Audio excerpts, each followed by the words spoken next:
Olá, eu sou a Vivi De Gaspari e eu quero apresentar para você as peças dessa aula, que é o Kit Multiuso Agathos.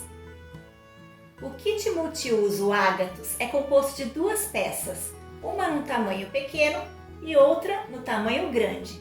Você pode fazer as peças combinando, formando um kit, ou de forma individual.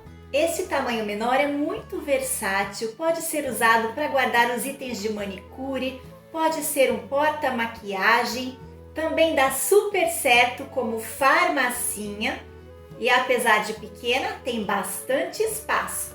Aqui na parte da frente ela tem essa aba e aqui tem um bolso plástico com zíper. A parte da frente tem essa transparência que a gente consegue ver os itens que estão lá dentro e fica mais fácil para localizar e para pegar aquilo que a gente precisa. O fechamento é com zíper e a parte interna é toda impermeável. Possui alça para facilitar o transporte e aqui na parte de trás você pode adicionar este bolso plástico que vai permitir organizar ainda melhor os itens nessa maletinha.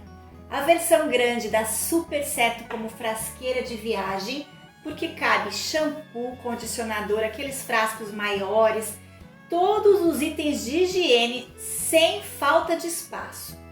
Da mesma maneira, também possui bolso na aba e é um bolso maior e apesar de não ter colocado bolso aqui na parte de trás, você tem essa possibilidade, pois eu ensino na aula.